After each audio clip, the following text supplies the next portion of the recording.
Man, Rooster, it's got to be 5 o'clock somewhere.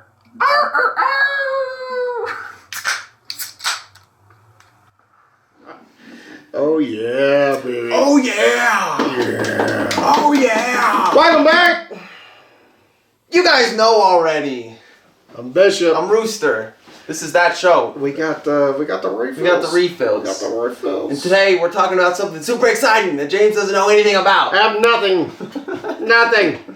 Some of our more scientifically inclined viewers might already know about Artemis 1, which has been delayed a little bit. But so essentially the Artemis program, you know, Artemis is Apollo's sister in Greek legend. Yep. So the Artemis program is our mission back to the moon. To set people up on the moon, to create a base on the moon, so that we can further our expansion into the rest of the universe and Mars, starting with Mars and all that shit, obviously.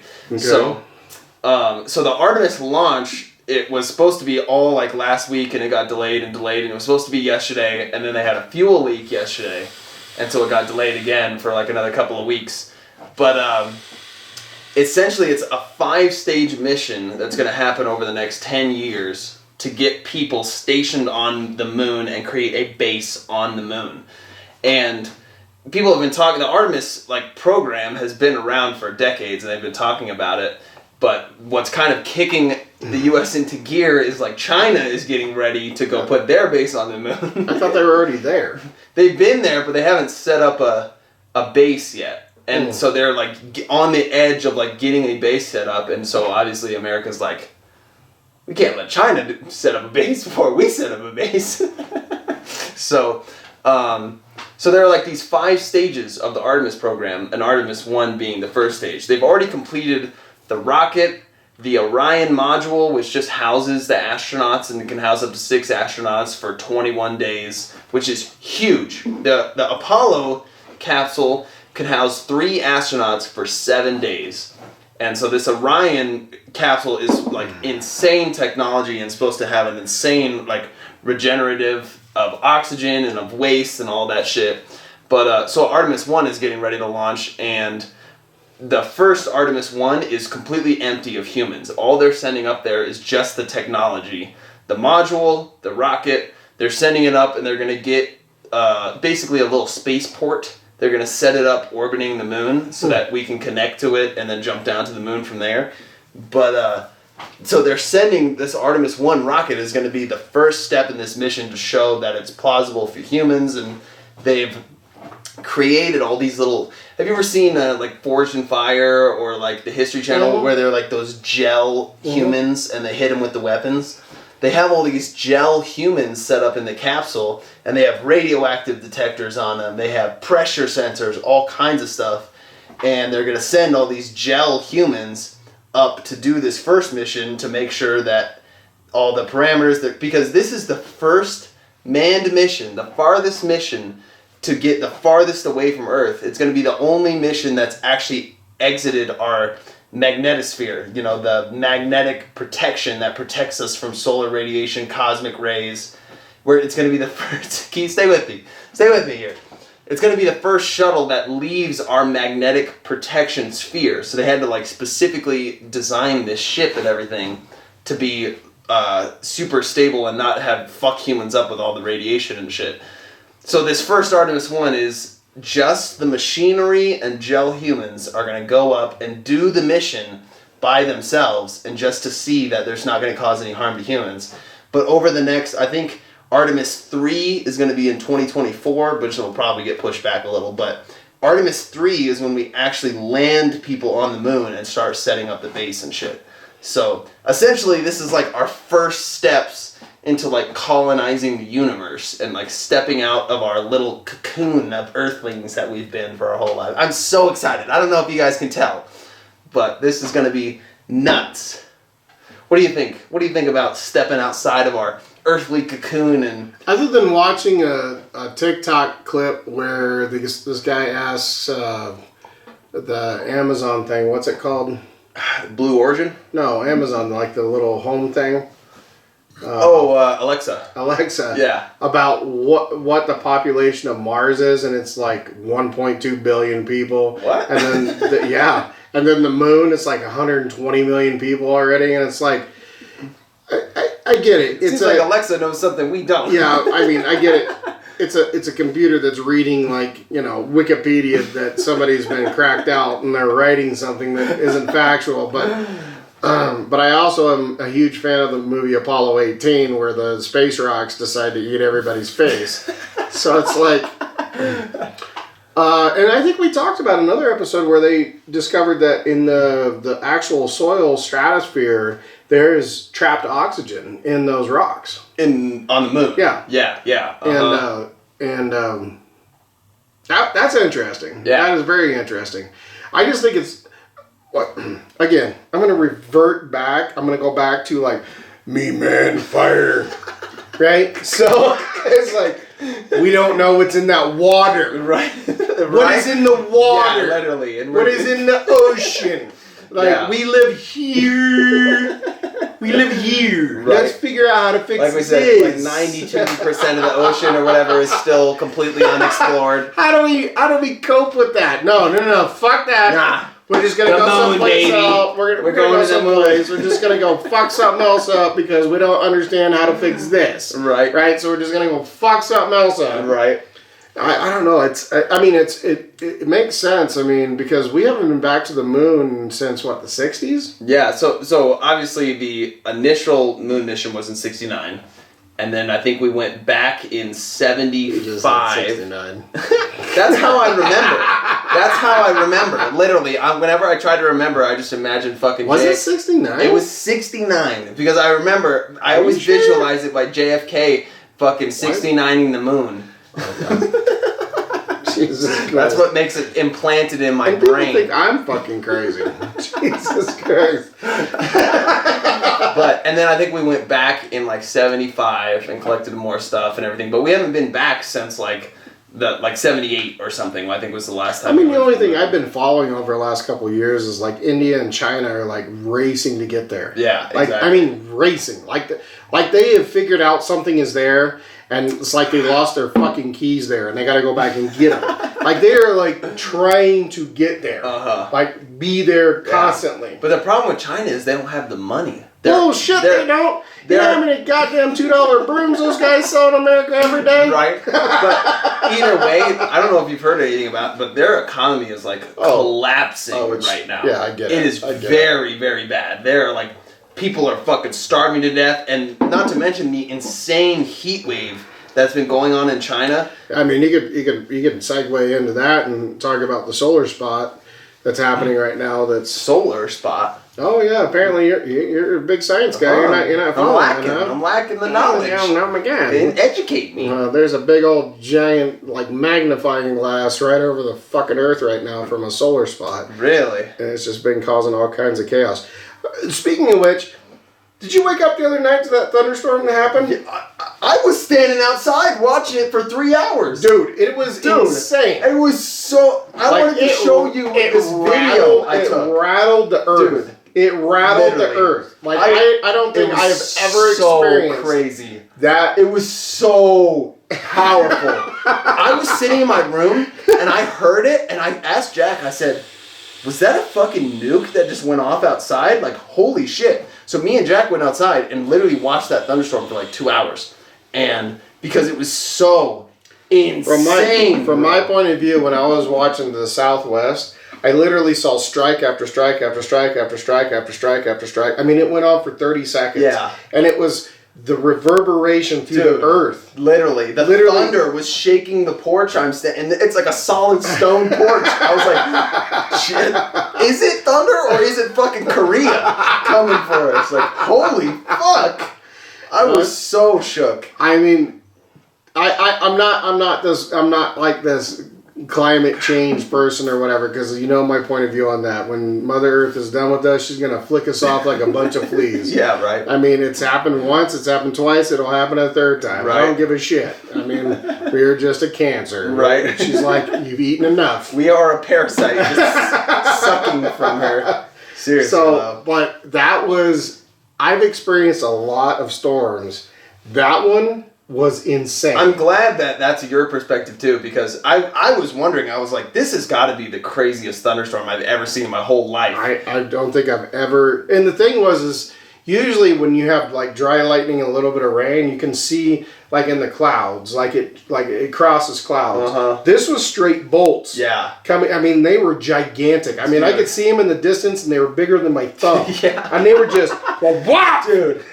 I was standing on the porch, and they were like spider webbing throughout the entire sky. It literally looked like a spider web. It was like, I didn't see that. All I saw was the main strikes coming down to the southwest, and it was just, I mean, they were bigger than my thumb from a distance. Yeah.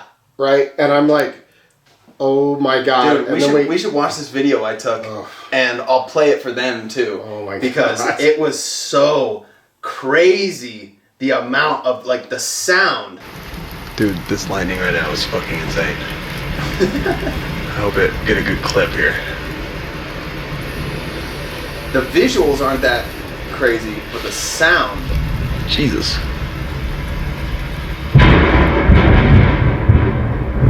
Holy fuck. Literally, I was like... It was intense, dude. So heavy. And you know what this bear did? Went back inside and went to sleep. You're like, I've heard more explosions than that. Yeah, my eardrums are proof. But no, I mean, you're talking about the Artemis program. I think it's interesting that we're looking at our closest celestial body to the planet, right? Mm-hmm. That's important, right? Because I feel like, unfortunately, there's a bumper sticker that's running around and says, you know, how does it go? We'll mine other planets later. We're going to concentrate on Earth first, right? And that's, I mean, we're just a parasite. We're just a cancer. We take what we need. We don't think about it. We spit out our waste, and we don't think about it, and then we move on. And then, but it is important if the species is going to continue. Exactly. If our parasitic bodies are going to continue to destroy things.